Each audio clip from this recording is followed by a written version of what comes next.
O presidente americano Joe Biden foi categórico. Mesmo diante das críticas, a Casa Branca vai manter a decisão de abastecer o exército ucraniano com bombas banidas em 2010 por um tratado internacional.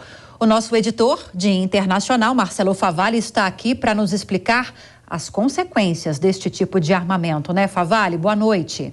Boa noite, Lívia. Uma saudação para todo mundo que nos assiste, que nos ouve. Parece que a história é simples, mas ela tem muitos complicadores.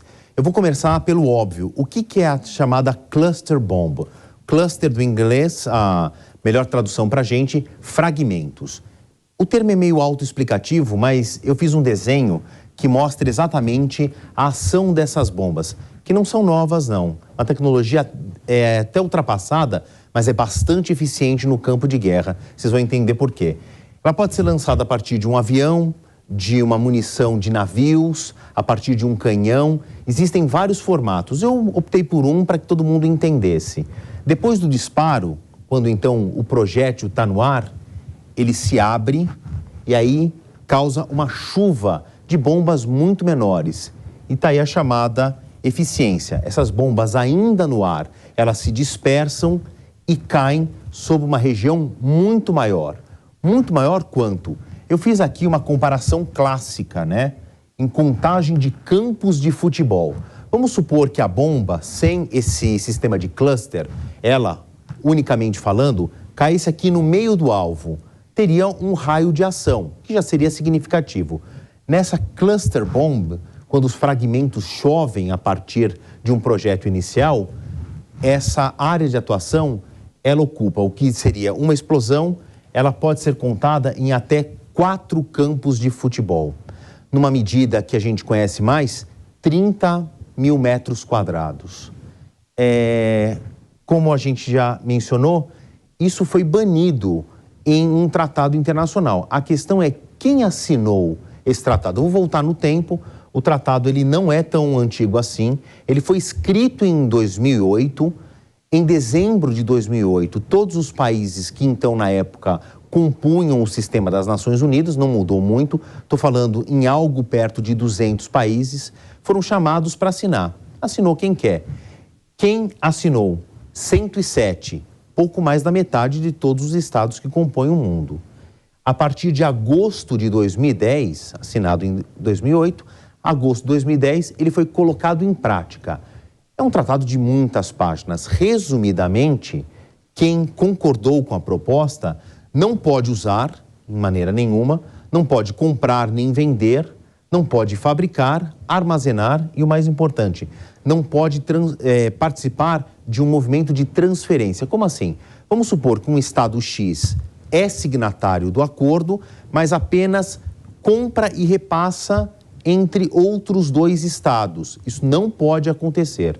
Então, todos os 107 signatários se comprometeram a não tocar em nenhum tipo de cluster bomb. E o mais importante, retirar os fragmentos do solo em até 10 anos. Eu vou voltar nessa imagem aqui, porque nada é tão ruim que não possa ficar pior.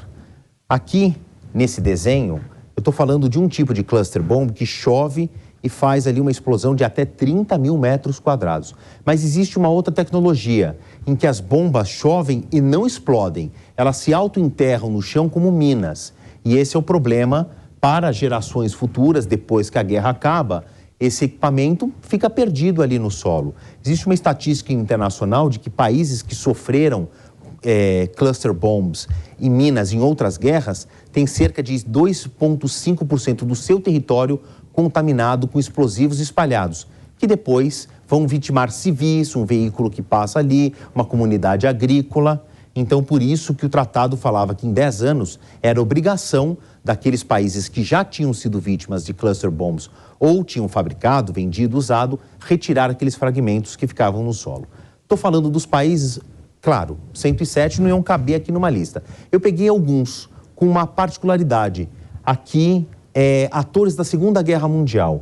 A Alemanha nazista, não participa do cluster bomb na lista, assinou, é signatária do tratado, assim como a França, Reino Unido, Japão, Estou falando aí de ex-potências bélicas, ainda que tenha uma presença militar muito importante, a exemplo de Reino Unido e França, não usam esse tipo de armamento, aboliram então as chamadas cluster bombs. China, que é o maior exército em número de infantaria hoje, usa.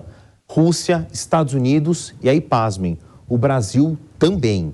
O Brasil não só não assinou, como produz, vende, armazena, transfere, faz parte de um negócio. A posição do governo brasileiro há muito tempo é de que é um tipo de armamento estratégico e também faz parte da indústria bélica brasileira.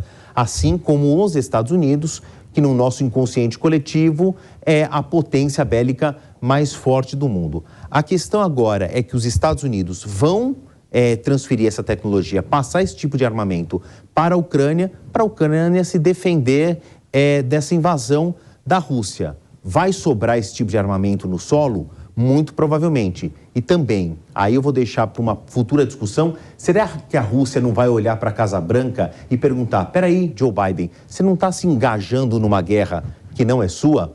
Cenas dos próximos capítulos. Boa análise. Muito obrigada, Marcelo Favalli. Bom fim de semana, boa noite. Boa noite.